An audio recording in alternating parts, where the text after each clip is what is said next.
പെട്ടെന്ന് ഈ വേലക്കാരി ദേവകി അകത്തേക്ക് ഓടി വന്നു റൂമിലേക്ക്.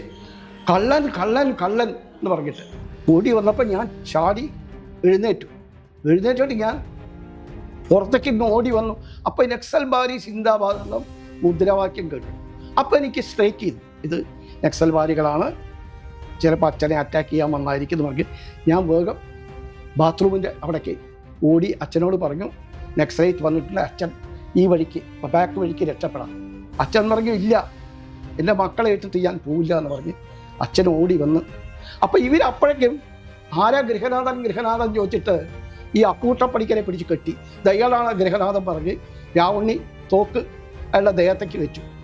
അപ്പോൾ ഞാനല്ല ഗൃഹനാഥൻ. അപ്പോൾ അച്ഛൻ അവിടുന്ന് വിളിച്ചു പറഞ്ഞു, വടിക്കരിയിലെത്തി, ഞാനാണ് ഗൃഹനാഥൻ, എൻ്റെ കുട്ടികളെ ഒന്നും ചെയ്യരുത് എന്ന് പറഞ്ഞു.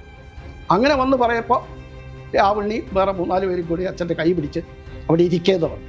ഇരുത്തിയിട്ട് തോക്ക് നെഞ്ഞത്ത് വെച്ചു. അത് ഞങ്ങളുടെ ഡെയിലി കാണാം. നെഞ്ഞത്ത് വെച്ചിട്ട് 2 പേര് അടുത്ത് നിന്നു. അപ്പോഴേക്ക് എന്നെ പിടിച്ചു കൊണ്ടുപോയിട്ട് എന്നെ ഒരുത്തൻ കാല് വെച്ച് വീഴ്ത്തി. ഒരു പൂച്ചറ ഗോപാലൻ പറഞ്ഞാണ്. എന്നെ നേരെ കൊണ്ടുപോയിട്ട് ഉമ്മർത്തൊരു വലിയ ടേബിൾ ഇട്ടിട്ടുണ്ട്, അതിൽ കൊണ്ടേ കെട്ടി.